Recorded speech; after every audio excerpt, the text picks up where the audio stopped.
welcome to CINEMARVEL, a film, television, and entertainment podcast. My name is Jake. My name is Evan. And welcome to our first attempt at this. This is going to be our first try at this. We decided we wanted to try to do a podcast on basically film, television, and entertainment, any kind of format that comes into. Because we're both cinephiles. We love movies. We love television series. We love books and other forms of entertainment as well. We love stories. And so that kind of segued into having an outlet to talk about that with others who also share that same love. And at the center of our love for entertainment is the Marvel Cinematic Universe. And that was the main reason we decided to call it CINEMARVEL. We have been in love with this universe since Iron Man dropped in 2008, and we are still in love with it after seeing Infinity War. And so today, appropriately, we've decided to kick it off with a discussion of the MCU, briefly from Phase 1 with Iron Man all the way to the end of Phase 3 with Infinity War. And stay tuned, because we will cap off the show with a review of Avengers 3. Yes. So I think Infinity War is what kind of sparked, first of all, us wanting to do this. We saw Infinity War the day after it released, I think, or 2 days after it released. Yeah. And that kind of got my love for MCU back up into action again. And I began listening to other podcasts that are similar in idea, and I kept thinking, we can do this because we talk about movies for 3 hours at a time anyway. So it's like we could do a podcast and be the same, like we're just talking as friends. And just to share that love with others as well. Also others who maybe not know what the MCU is. So just a precursor to our discussion today. For those who don't know, the MCU stands for Marvel Cinematic Universe. It's the shared universe of the past 10 years of films released by Marvel Studios and Walt Disney. And so it started with Iron Man back in 2008 and has recently not ended, but the most recent one is Avengers Infinity War, which is currently playing in theaters. And all these movies connect. They have a continuity of storyline, of characters. And what I think is so cool about that is I love continuity. That's why I love TV shows. That's why I love books. That's why I love book series. That they all have continuity. They connect. And so that's why I loved when I heard that the MCU was doing the same thing, but in a movie format. And other films have done that. You have film trilogies like The Hunger Games, you have Harry Potter series. Right. This is a different monster to me. There's been, how many films have been so far? Avengers Infinity War makes 19. 19 films, and all these films connect. That to me is astounding. To have a studio that can, and I've seen all the movies, minus Incredible Hulk. We can talk about that later. But I've seen all the movies, and I've had questions, but I can usually go back and watch it again and figure out what happened. But the fact that all these movies connect with very minor plot holes, I think is very astounding to me. That's hard to do in a film franchise, especially one that spanned 10 years. And so I don't know what your opinion is on that. But. No, absolutely. I feel the exact same way. What really drew me to the MCU is because nothing like this had really been done before. You've had your X-Men, you've had your Spider-Man trilogy, your Batman trilogy, and all of those have been great. But it's been very confined. And even when they are connected, they're usually confined to very limited types of stories. The MCU has that, with each individual film having a beginning, middle, and end, but they all tie to a greater narrative. And that really became apparent after we saw the first Avengers and seeing how well they brought all of these characters together. And seeing Thanos teased at the end, leading into Infinity War, seeing where this was going, and it really has revolutionized cinema. This is this generation's Star Wars, or it will become that. It may not be as iconic as that yet, but this is something that people are going to look back on and say, I lived through that. We lived through history. We're currently living through that right now. And it's just such a unique experience, unlike anything other. That's why I love it. Yeah, absolutely. So we call this podcast, like we said, CINEMARVEL, because of our love for the Marvel Cinematic Universe, but we want to cover other things besides Marvel. So we like I said, we love movies, we love TV shows, we love other forms of entertainment. So we're going to also do things that are not Marvel in this podcast. So this podcast is going to be an overarching podcast on other forms of entertainment. So we may have podcasts on other TV shows, other movie franchises, but we wanted to start with the MCU because that's what sparked our idea to do a podcast. Was the MCU. But we want to actually do more than the MCU because, again, we love film, we love TV. So just as a precursor to this podcast today, we're doing the MCU today, but we're going to do more than that in the future. So before we get into the individual phases of the MCU, we wanted to start with a little bit of interesting history about Marvel as a movie studio. So back in the 90s, Marvel was on the verge of bankruptcy, and they had to make a few tough decisions to sell off several of their major properties, one being Spider-Man to Sony, Fantastic Four and X-Men to Fox, and they sold the distribution rights of The Incredible Hulk to Universal. Their films were just not financially successful. DC was having all this success. Marvel was not having any success. And it's interesting to see how the tables have turned now. But so come 2008, when they released Iron Man, they don't have any of their major players to kick off the cinematic universe. And I know this really fascinated you, Jake. Yeah. Why don't you speak to that a little bit? I just think the fact that they kind of put all their eggs in one basket with this first movie, and this is before anyone knew they were kicking off a universe. No one knew what their plans were, and their plans may not. For all they knew, their plans could have failed after this first movie. Yep. They had a plan for a universe, a shared cinematic universe, which no one knew when Iron Man 1 first hit theaters. And looking back on it, I don't think I saw Iron Man in theaters. I don't think I even knew who Iron Man was. I think I'd heard the name before. I knew the image. I knew if I saw his mask, I knew who he was, but I had no knowledge of or the character in the comics was. Right. And so to me, I knew like Captain America. Before I knew what DC and Marvel were, I knew like Batman. I didn't know how they separated at the time. Yeah. But I think it's looking back 10 years ago when this first started, I think it's so interesting how they kind of put all their eggs in one basket for Iron Man, who really isn't a big player.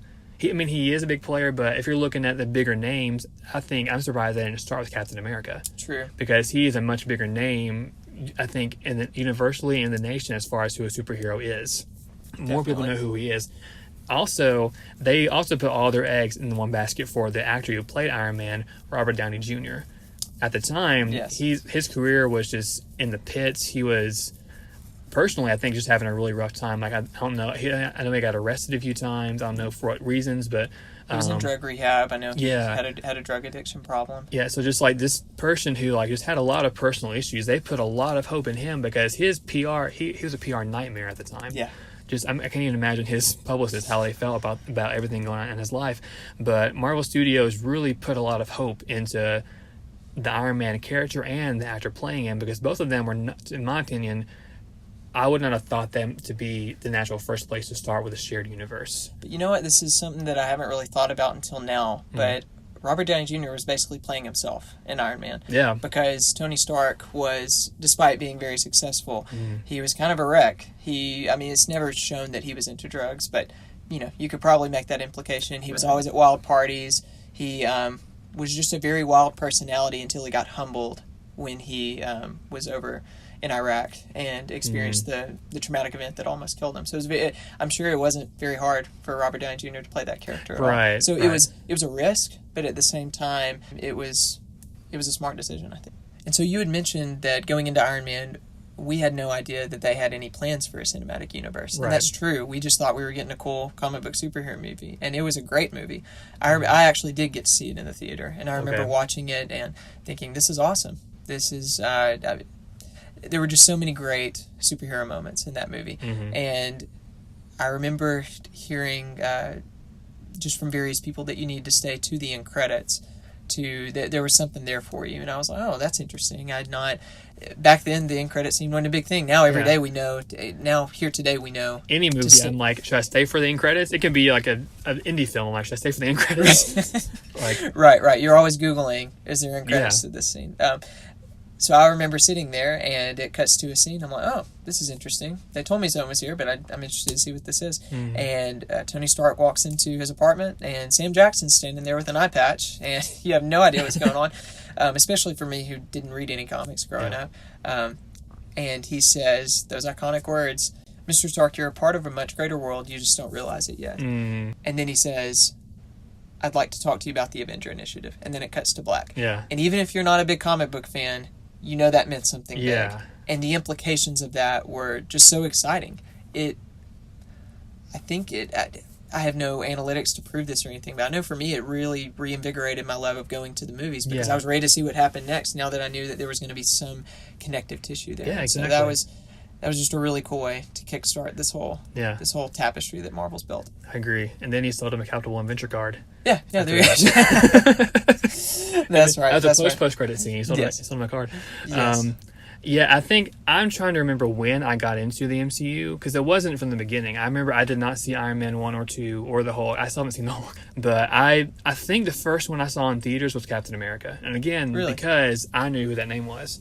I knew of Iron Man, but again, Captain America spoke louder to me because I was more, I guess, used to hearing that name as far as superheroes were concerned. Yeah, it's that brand recognition. And so, exactly. So I think the first one I saw in theaters was Captain America.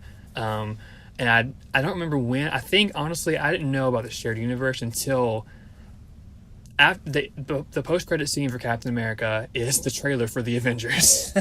Which is still, like, interesting choice for a post-credit scene, but I guess it works. It's the only time they've done it. Yeah, it's interesting. And so I think that's when it clicked that, this is a cool, it's a shared universe. So I remember when I went back to watch Iron Man 1, 2, and 3, or 1 and 2 for this first phase, and I was like, oh, wow, this is really cool to see all the post-credit scenes, all the mid-credit scenes some of them also have. Yeah.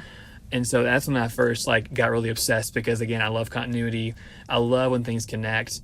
And then I did see Avengers in theaters. I remember seeing Avengers in theaters because Avengers still, to me, the first movie was just one of those movies where everything comes together for at least this first phase, and then but still there's more afterwards. And it's also I love the Avengers films because I love the solo films too, but I love the Avengers films, I think, the most because they're all the characters together. They all come together for one common goal, and it's just cool to see some of your favorites interact with each other. What a great movie experience, right? Yeah.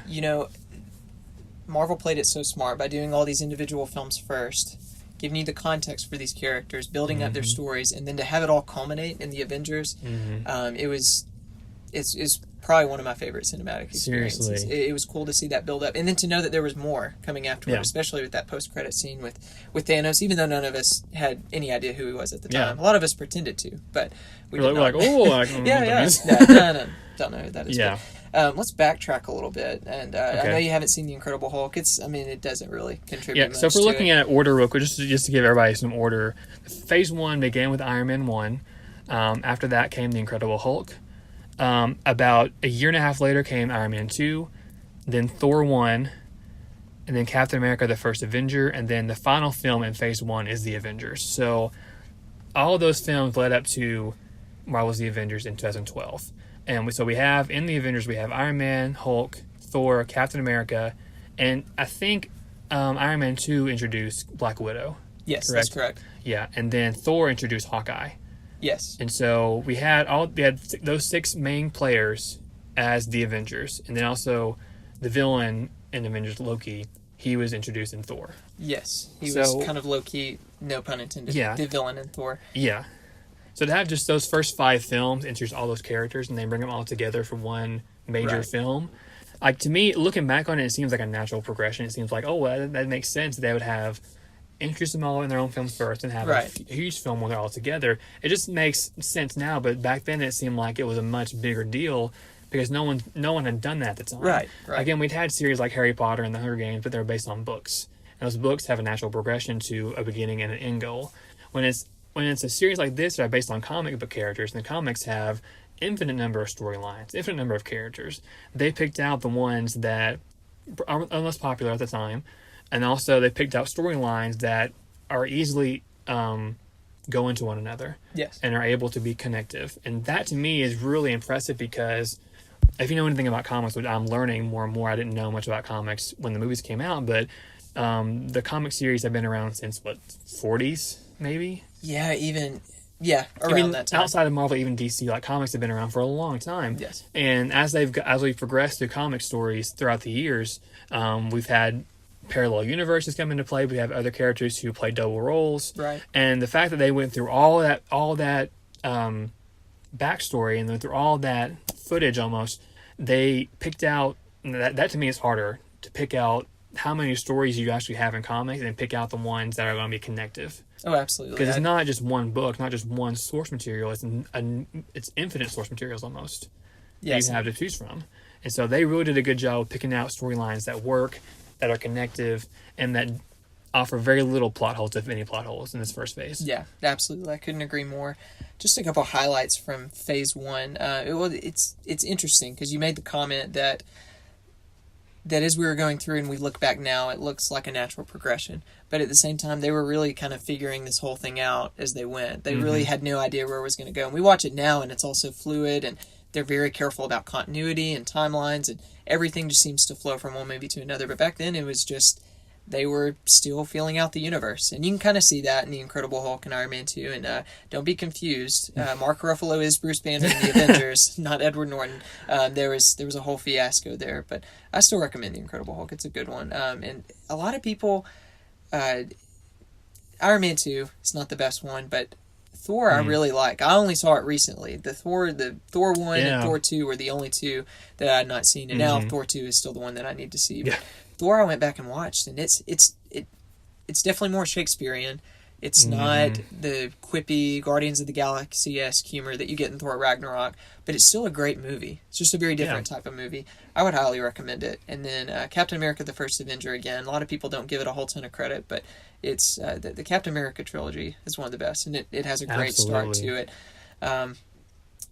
Really, it's great to go back and watch Phase 1 and watch Marvel figure this thing out.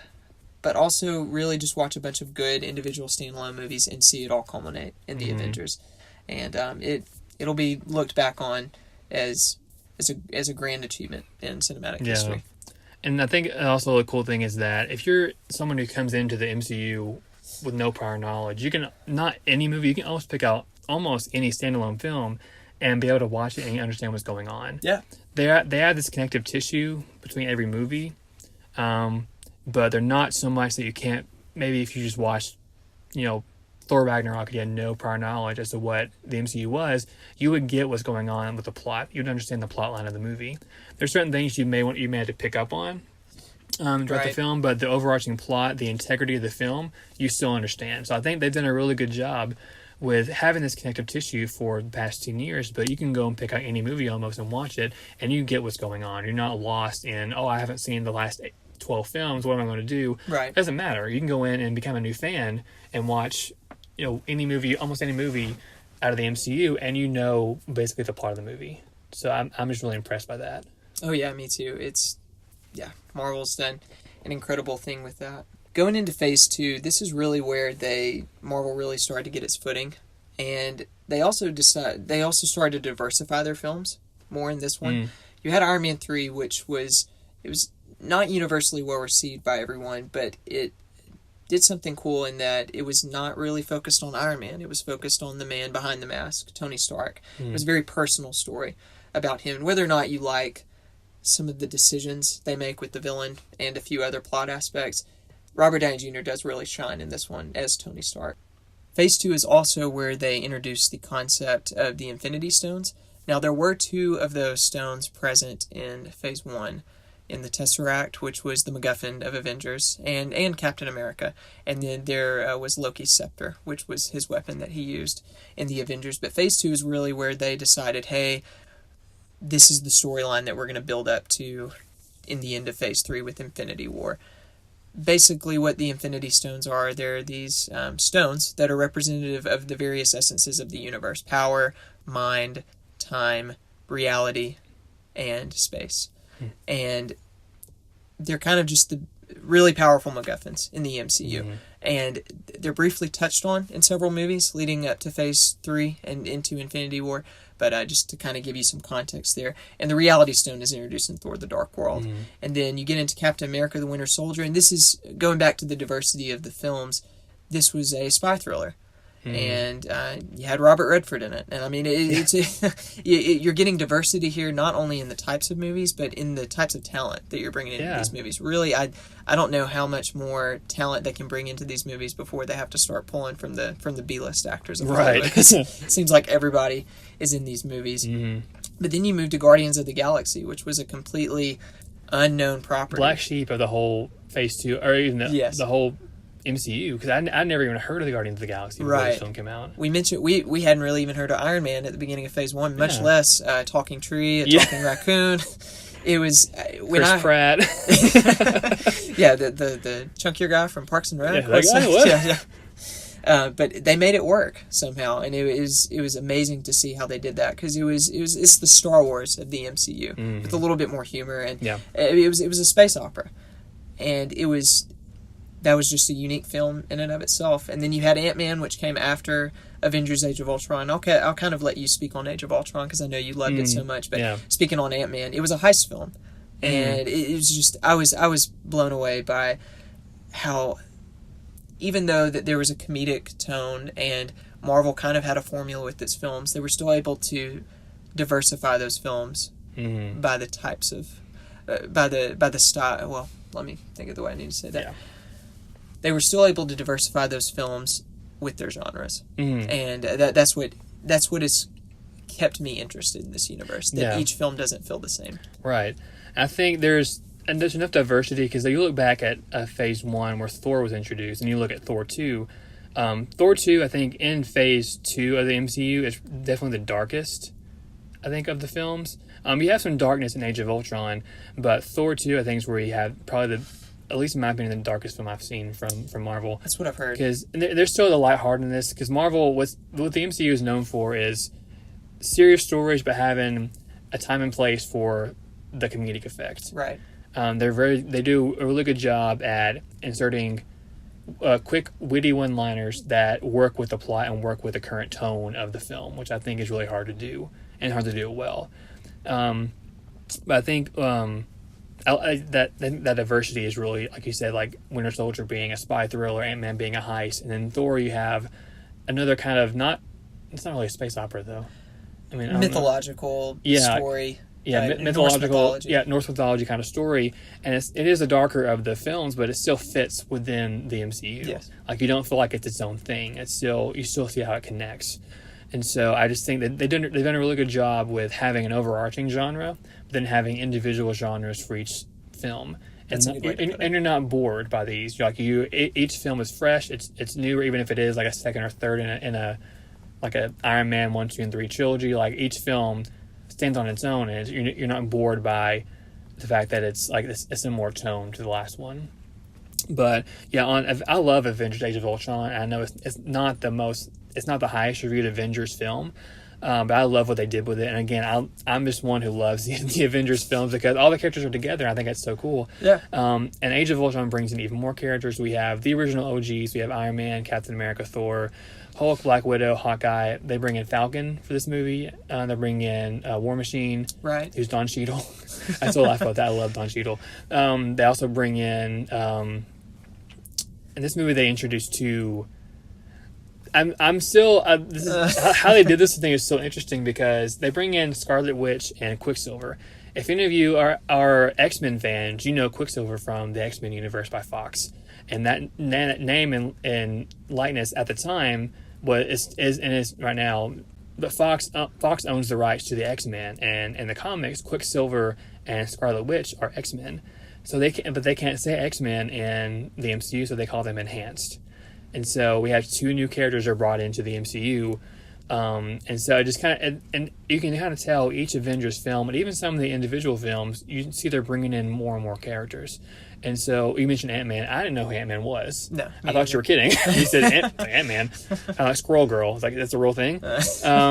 And so I like how they're doing that because each film over the years of the films getting more and more popular, and them relying on some of the bigger names like Captain America and Thor and the Hulk, they're now able to introduce smaller characters who not everyone knows about, like Ant-Man. Like, again, I'm not a comic reader, and I'm getting there now, but I wasn't at the time, and so I didn't know who Ant-Man was. But now that I love the MCU so much, I want to watch that film because I know it connects. Oh, yeah. I know he's part of the Marvel universe in general, and so they've done a really good job. Like, again, in Guardians of the Galaxy, I didn't know who the Guardians of the Galaxy were before this. I had no idea. But the fact that they've amassed a fan base with the MCU, and in Phase 1 you had characters people pretty much knew who they were, more or less. You more or less knew who Iron Man was, even if you didn't know. You knew the face, you knew the outfit he wears, you knew right. Captain America, you knew Thor more or less, you knew the Hulk. But as they amassed a wider fan base, they were able to continue that continuity with the storylines and bring in minor characters in the comics who aren't as big of a deal, like the Guardians, like Ant-Man, and a massive fan base around them. And also, the casting in this universe, I think, is so well done. Oh Like, my gosh! I Yes. can't imagine someone else playing Iron Man. I can't imagine another Captain America. I can't imagine someone else playing Peter Quill in Guardians of the Galaxy. Oh no! You know, they've done such a good job with casting and having these characters originate these roles in a movie format. And so I think they've done a really good job with that. And as we move into Phase 3, you get more and more characters introduced with the same A-list actors who you can't see someone else playing that role, you know? And moving into the first movie in Phase 3, probably my favorite in the entire MCU. Really, it was before one of my Infinity War favorites. for me. Yeah, It's definitely one of mine as well. Yeah.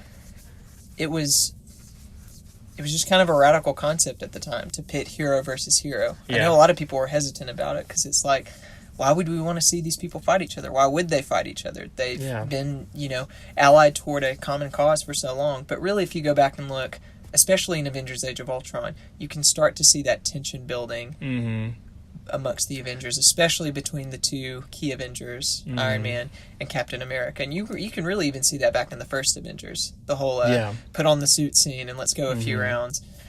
And now you see that come to fruition in Civil War. And I don't think the Russo brothers and the writers, Christopher Marcus and Stephen McFeely, could have done it any better. And it's just, again, they have I love continuity. I love when things connect and there's minor plot holes. And the fact that when I first saw Age of Ultron, I first saw the Avengers, you can see the tension, but you don't know if it's leading to anything bigger. Right. You can assume there's going to be more and more tension as it gets bigger and bigger. But when they released Captain America: Civil War, I was kind of shocked by the storyline because it didn't seem like a Cap movie. It's really an Avengers movie. Right, Avengers 2.5. The focus is kind of, if you watch it, the focus is kind of placed on Steve Rogers and Bucky. Yeah. That is the focus of the film, but the marketing, the release posters, they're all, I can see it in my head, you see both sides facing each other like they're about to go to battle. And that's the marketing for the film, which I think was super smart because I think it's something we want to see in theaters. We want to see that tension we've seen build up for so long actually come to fruition. We don't want to see our favorite heroes fight each other. Right. But I think it was a natural progression because these and you got to remember, these heroes are not they're not run by the government. There is implications of, if you go back and look at Ultron, the Sokovia Accords, and how they're getting more government control. These aren't people who are paid to do this job. They're kind of what's the word? Not vigilantes, but like free. Vigilante is kind of the right word. It's they really are taking the law into their own hands. Now they're taking these big, catastrophic, world-altering events and they're doing it for good. They're trying to stop those evil threats. But Civil War really poses a good question: at what cost? Should there be some regulation? Should there be some oversight? Yeah. Because of what happened in New York. Probably hundreds of people, if not thousands, died in that attack. You look at Sokovia and Avengers Age of Ultron. Tons of people lost their lives. And that's kind of the main motivation of the villain. You find out, I don't want to give too many spoilers, but he's tied to that. And that tension was there and that conflict was going to happen. He just kind of pushed them over the edge. And like you said, it's a natural progression of these events. Yeah. And again, that's why I love Age of Ultron so much. I always harp on it because I love it, because to me it gives the characters a lot of more humanity. I mean, we think about comic books and we kind of think, oh, just a superhero saving the day, killing the villain. It's very, very standard storyline. Right. Age of Ultron to me is where things, I don't want to give any spoilers, but the villain is not your typical villain. It's someone who has a tie to the Avengers. It's not a demon coming from the sky and wanting to take over the world. It's different. It's a very different storyline, but it gives the characters and gives the plot going forward a lot more humanity. And I think that's what's really given the MCU a lot of good subplot is the politics behind Avengers, behind, like you said, oversight and regulation. This isn't just a series of superheroes saving the day. It's a series of, okay, what would this look like in the real world? If we really had these type of enhanced individuals who were, I mean, for the greater good, and for because they are good people, wanting to save the day. But that would look like practicality. Okay, the police would come into play, the UN would come into play, the government would come into play, and they handled that so well with the series, not shying away from explaining how would that look in the real world. That's why we have something like the Sokovia Accords introduced in Age of Ultron, and how it goes into Civil War, and even it's another thread connecting every movie in the MCU. Yes, and for those of you who don't know, the Sokovia Accords is just a document that the heroes are faced with. They really have the American government gives, or I think it was the United Nations. Yeah. They give them an ultimatum. You either sign this and you are going to be regulated by us, or you're going to have to retire, or you're going to be a criminal. And Tony Stark's reasoning and the people who signed the Accords, their reasoning is very valid to their characters as to why they sign. For Captain America, the reason that he doesn't sign is very valid, it's like he said, it's a very natural progression of his character. He's always that moral compass. He doesn't, in Winter Soldier, he's already seen what can come from the drawbacks of oversight by a corrupt government. Whereas Tony Stark, his actions directly led to Ultron's creation in Age of Ultron, and the negative and what happened in Sokovia. And so you understand why he signs the Accords, and it pits these two heroes at odds and really brings the underlying tension that they've had in the disagreement of their values to the forefront. And that I think it did everything that Batman v Superman wanted to do. It just did it better, and it balanced so many characters. And we were thinking, how would it balance this many characters? Now, after watching Avengers Infinity War with 6 million characters, right. it's like, oh, this was a cakewalk for them. Seriously. But yeah, Civil War is definitely one of the highlights of the MCU. Absolutely. It sounds like for both of us. Looks like Phase 3 is also the biggest phase they've had. Phase 1 was the smallest. Phase 2 got maybe one more film compared to Phase 2. But Phase 3 is like double the size of Phase 1. And I think, again, it goes back to them interesting characters who weren't as big of a thing, but now they're able to introduce them with a wider fan base. Definitely. Marvel also got its system going here. They got to the point to where they knew the formula, they were able to deviate from it, but while sticking to a consistent overarching narrative. And they got to the point to where they were able to start releasing 2 to 3 films per year. Right. And so even though Phase 3 is so big, it only started back in 2016, but that's because they were just able to pump film after film after film out. True. And that's incredible in and of itself, because now we've gotten to the point to where even studios like Fox, with their X-Men properties, they were able to start cranking 2 to 3 films out a year. Marvel set the precedent, and DC and Fox soon followed. The next film after Civil War is Doctor Strange, and this is one of my personal faves, which I'd known nothing about Doctor Strange going into it. I did a little bit of research prior to the movie, but I love Benedict Cumberbatch. You could make all the jokes about his name, but he's a great actor. So many jokes. And but he really looked the part.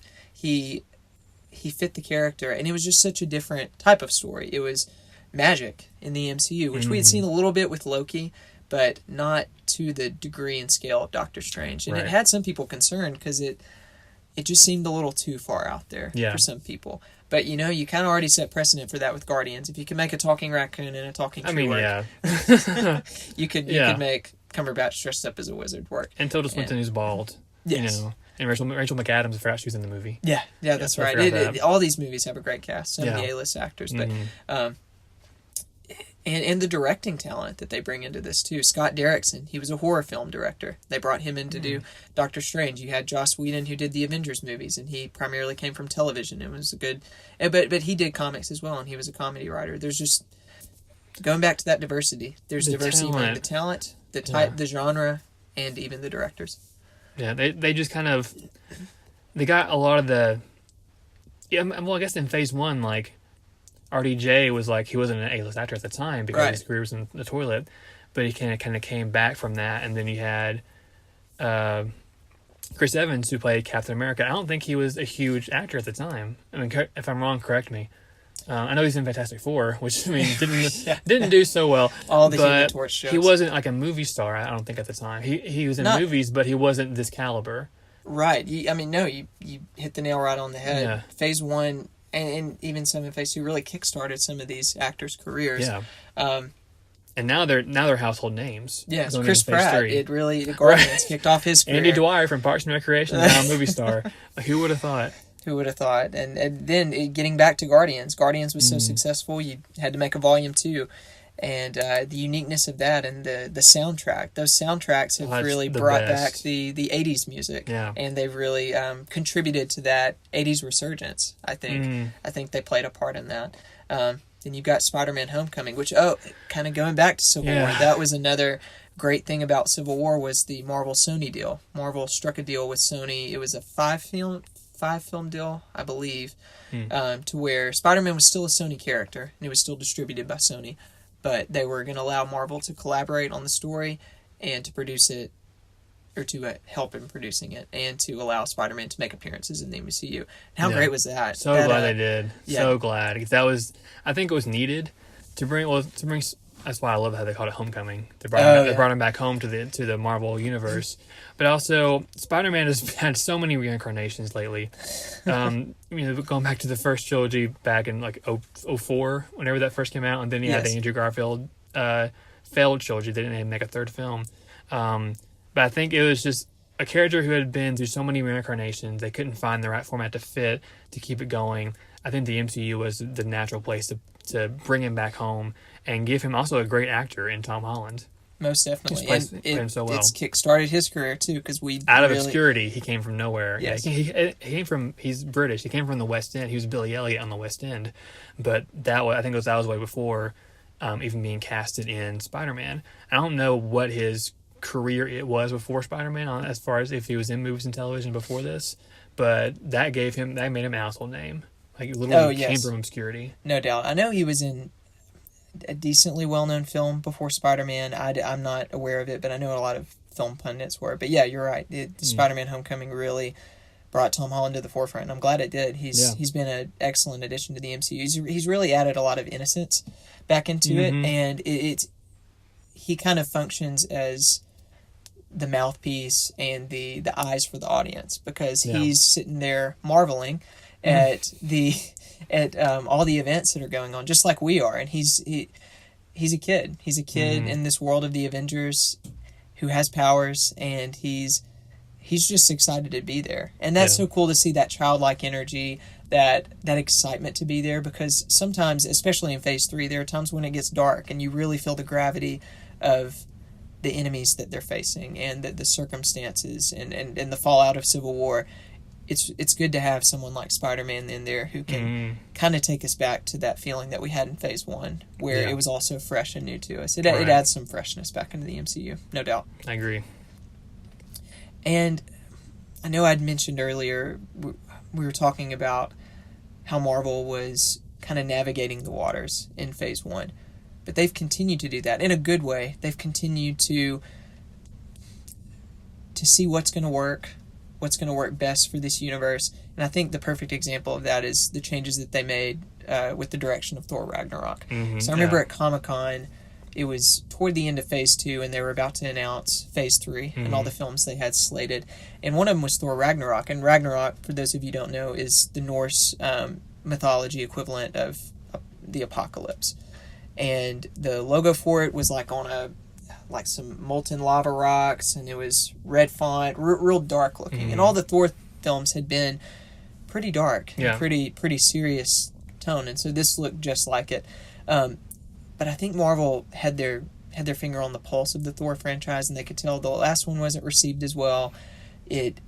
Thor was kind of becoming monotonous as a character, and they needed to revitalize him a little bit. And so what better way to do that, to bring in the director of What We Do in the Shadows, just a very a fresh face in comedy, to come direct this. And I had no idea who he was. I hadn't seen What We Do in the Shadows at the time. And just the style of humor that he brings. Now, after watching Thor Ragnarok, I can see why they brought him in. And it was just it was kind of like what Guardians and Ant-Man was in Phase 2. It was a breath of fresh air. Exactly. Amidst some monotony that had already been present in Phase 3. And I don't know, what were your thoughts on Thor Ragnarok? I agree. Like, I was kind of taken aback when I saw the trailer for it, because it reminded me of a Guardians film. Right. I mean, the soundtrack is very similar to Guardians. Even the logo, because they changed the logo. Yes. for Ragnarok, but after they released the first Dark logo, and it looked like very psychedelic, Yes. very colorful.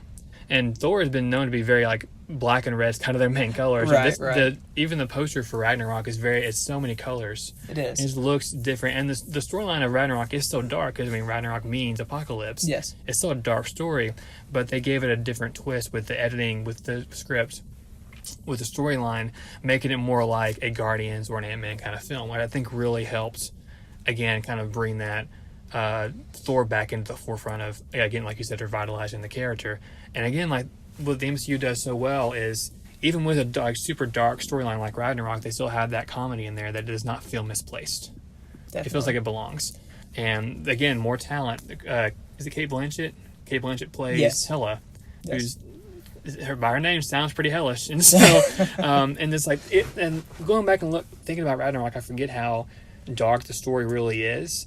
It really is, even for the characters. Like they kind of put all the characters' backstory on the forefront and tell you almost each of their histories, and you learn how dark it really is. But it's their dark personal histories are set against a backdrop of a little bit of comedy and a little bit of lightheartedness. Yeah. And so I think really, again, what Marvel does really well, and it really works for this film. And this brought in some more characters I'd never heard of, like Valkyrie. Yes. And I'm hoping she'll come back in the future. And so it just brings in these characters that they're introducing more and more minor characters who are becoming major in the movie series. Oh yes, no doubt.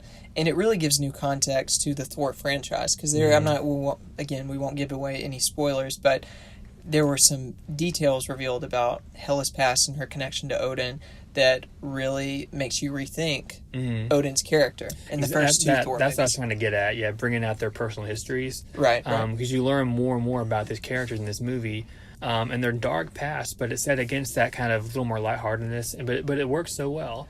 Which I think is, like, I keep hitting on that I think Marvel does it so well with these dark storylines, but they bring that lightheartedness to the script, and it still works. Because you also know they made these characters have, just in their natural dialogue, some wittiness, some quick wit, and make it work. And now it seems like just part of their character.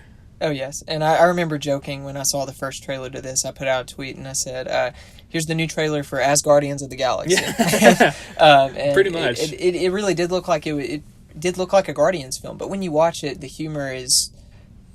It's not really the Guardian style humor. It's not. It's its very own flavor of humor, Yeah. and I think Thor becoming more of a humorous character was a natural progression of his character. He becomes, even through the Avengers movies, he becomes a little bit more lighthearted, a little bit more human. Yeah. And that makes him more relatable as a god. Yeah, coming into contact with the Avengers, with people from Earth, like I think it just helped him change his personality a little bit and his comedic tone, because coming from Asgard, like, is a much more serious place. He's a god, but I think being exposed to humanity helped with his character being naturally a little more comedic. Yes. And so I'm really glad they did that with Thor. Yeah, me too. We've spent probably way too much time on Thor, but that just kind of points to how great of a movie it was. Yeah. And it leads to another great MCU film, probably in my top 5, Black Panther, which, again, I've never heard of. Exactly. Yeah. But it was a character who had a lot of cultural significance in the 70s. I don't know the whole history of that, but I know he was real significant to the African American population back then. Right. And it was a very timely movie today, and it really harped on some themes. And Ryan Coogler just did an excellent job with it, and he brought in an excellent cast too. Absolutely. With Chadwick Boseman, Michael B. Jordan especially as the villain. This was one of the first movies where I had said this one had a great villain, because if the MCU has any drawbacks, it's one that they do a lot of fake killing in it, but two, probably the biggest one is their villain issue. Yeah. And Kevin Feige has pointed this out. Kevin Feige is the president of Marvel Studios. Their focus from the beginning has not been on the villains. They've really wanted the villains to service the hero story, and it's worked in their movies. But if you can point to any drawback, it's been that the villains have been underdeveloped for the most part. They're just kind of they're evil. They're bad guys. They want to take over the world, or they want power. It's very one-dimensional. With Black Panther, again, we can't go into too much detail, but Killmonger, who played by Michael B. Jordan, his motivations you can relate with, and you don't always agree with you definitely don't agree with his decision making and the way he goes about carrying out his vision, but you can understand where he's coming from. Right. You understand the issues that he brings up, and he sees himself as the hero in his own story. Mm-hmm. And that's what makes a great, compelling villain. That was one of the standouts to me in Black Panther. I agree. I think it comes down to the heroes or the villain's motivations, because it's not just the typical evil take over the world, wah, kind of thing. Like, it's someone who has a past, he has humanity, he has an actual motivation that, again, like, you can see, I see why he's doing this. It's not just for the sake of taking over the world. He has a past and he has a history that has affected him, and it's given him motivation to be the villain. And again, like, in his eyes, he's not the villain. But I think you're right. I think he is one of the more compelling villains, simply because he's relatable. He has a relatable story. Has a more human story. He's not just some villain from the sky who came down out of nowhere kind of thing.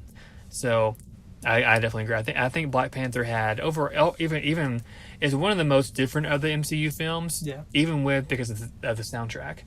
I think it's one of the best soundtracks of the whole MCU, because it's very different. I mean, you have Kendrick Lamar as the producer and the creator of the whole soundtrack, whose voice is on every track, and how they incorporate, even in the film itself, they incorporate African culture into the music, into the costumes, into the style of the filming. I think it was a great idea. Yes. Because, I mean, for those who don't know, Black Panther is set in the fictional country of Wakanda in Africa. And so that comes with implications of, it needs to have African qualities. Right. And even though Wakanda is not real in real life, I read an article about this, they take portions of different African cultures to blend into Wakanda. Really? So all the costumes you see in the movie, like, it can be simple as a hairstyle, a piece of clothing they wear, something like some cultures have, the lip rings or the earrings. Right. They bring in different parts and kind of blend them to be the Wakandan culture. So I think that was really cool. They didn't just make something out of nowhere. They took influence from actual African culture, even in the music. Yeah. You hear the African drums a lot, mixed kind of with the Kendrick Lamar beats in the soundtrack, and it just makes for a really compelling and really different MCU story. Oh yeah, that blend of the tribal music and modern day hip hop was a great choice. Such a good job, yeah. And to bring in a guy like Ryan Coogler, who really got his start in Fruitvale Station, but then was really brought to the limelight with Creed, the Rocky sequel. Okay, yeah. To bring in a guy like that to do Black Panther, which ended up making close to $1.4 billion, which I think is the most of any standalone especially I know for sure in the MCU standalone superhero movie. What an achievement. So happy for it, though. Like, so Absolutely. proud of that. I think they did, because I think it deserved it. Definitely think it deserves that. Oh yeah, no, yes, I agree completely. And then that took us right into Infinity War. That was only a couple months away. It was the perfect lead. Guys. Man, and this has kind of been the culmination of the cinematic universe, is getting to Infinity War. Just because, I mean, every series has an end game, and this is not the last film in the MCU. Right. But this is kind of what it certainly feels like it. Yeah, it feels like it. It's the end of what they started with at the very beginning. Right. I really think this very well could have been the end of the MCU, but I think because of how popular it's gotten, they've been able to branch out into other areas, other characters, and even go beyond Phase 3 into futuristic Phase 4, which will be announced soon, and go into pretty much everything post Phase 3, basically. They already have films planned after the fourth Avengers film, and so they know that this, even though this may have been the planned ending from the beginning, right, it's gotten so big they can go past this and still have a wide fan base. But in Infinity War, it was its own beast, its own thing. I think you mentioned earlier how Marvel has done an excellent job, like they did in Civil War, of packing this movie with we thought Civil War was packed, and then we saw Infinity War. We were wrong. We were very wrong. They did a really good job with having basically minus a few, basically all the already introduced MCU characters be in this film, have a storyline, have a goal, have motivation, and it's not too much. Each one of them got a moment, and each one of their storylines, especially more of the big players, came to fruition in this movie. Yeah. It was amazing to me how they were able to take all of the 18 films before it and find a way to connect all of those interweaving plot lines introduce a completely new. Well, they've been teasing Thanos for these past 18 films, and we're like, okay, when are we going to get him? This guy better be a great villain, and in my opinion, he's the best villain that we've ever had in the MCU. And it's very similar to Killmonger in that he sees himself as not the bad guy. He sees himself as the good guy. Mm-hmm. He sees himself as the hero in the story, as not only that his actions are justified, but this is what needs to happen. Right. And he's a true madman, and I think he's the main character of this movie. It's interesting how they turn. What blew me away the most about this movie was how it takes your expectations and it throws them out the window. Absolutely. But not in a bad way, in a very compelling way that serves the story. Usually in a movie, and especially Marvel movies, the villains service the heroes. In this movie, the heroes service the villain. You still get all those interweaving plot lines from the heroes, but the focus is Thanos and his heist to gain those Infinity Stones that we had mentioned earlier. And, man, you think you know what you're getting into when you get into this movie? Man, you have no idea. You don't have any idea. This movie will shell-shock you. Yeah. It will floor you. And it may not be for everyone. I know there are some people who came out of it not liking it, but for us, it's among our favorites. Absolute favorites. And like for me, it takes a lot for me to get emotional in a movie. I'll get emotional in like movies that just have a very emotional plot line. It takes a lot for me to sit in a theater and literally be glued to the screen, like my mouth dropped open, like or my hand over my mouth, like just either in disbelief or in just shock or in awe of a movie. And this did that for me. I cannot remember the last time I went to a theater and literally just the whole time I was like hand gripped on the armrest, like my mouth dropped open, like just marveling at what they've done with this movie. And even like you said, what you thought you knew about what was coming, even if you've watched the film from the very beginning, you knew everything going on up until Infinity War. They subverted so many expectations with this movie. Yes, and there's so many spoilers in this movie, like grand universe-altering spoilers. I'm amazed that they were able to keep it all in the dark for so long. And the marketing for it was brilliant because they made you think that it was going to do one thing. There are even some shots in the marketing that aren't in the movie simply because they don't want you to know what's going to happen in the movie. And they want to kind of steer you in a different direction. So there is that shock factor when you're in there. And kind of like you said, we often use the cliche, that made my jaw drop or that blew me away. This one, at the end, my fiance Margaret went with me, Jake, and Barrett Gay to see this movie. And she was smiling at the end because she enjoyed it. And she looked over at me and Jake, and she was expecting us to be smiling because we're such Marvel nerds. And our jaws were dropped. Jake's hand was over his mouth. Looked like he was getting a little teary-eyed. And we were, I mean, we don't want to give too much away, but it just... The ending is bold. Very bold. The whole movie is bold, but the ending especially is bold. I'm amazed that they were that bold, and all I can say is it's going to be a long year until Avengers 4. Because this is also I'm not sure where they're going to go with it. Yeah, because this is also, I don't know if everyone knew this. Those who I don't think Barrett knew this going into seeing it. That this is basically a part one of a part two Avengers story. Right. Because Avengers 1 and 2 were not contingent on one another. Avengers 3 and 4 are two parts of one whole, and so the end of Infinity War will lead directly into Avengers 4.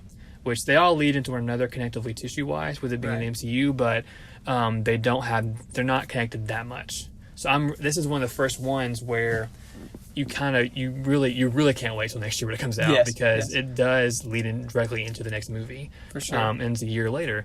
But yeah, like you said, Infinity War took a lot of risks. They're very bold, which is why if you haven't seen it yet, I would encourage you to go watch it because they did things that not many movie series or not many even individual movies would do.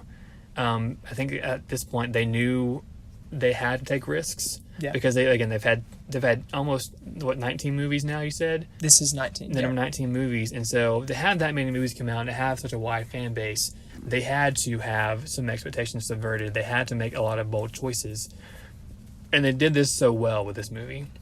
Absolutely. I think. And just even the feel of it's still a Marvel movie, you still had the lighthearted, quick wit, even amongst this very dark backdrop of a plot.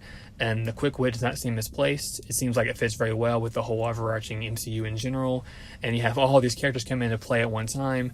And like I mentioned earlier, it's rare for me to go into a movie and be this shell shocked, but like I think my hand was over my mouth for at least the last half hour of the movie. Yes. Like, and that never happens. Usually I kind of that's why I love going to movies, because I can be fully immersed in the story, because the lights are out and the movie screens are right in front of you. Right. But there are times where I can even be distracted by a little thing in a movie, and it's like the movie, it still holds my attention, but not quite as well as Infinity War has. Yes, we were literally on the edge of our seats. Yeah.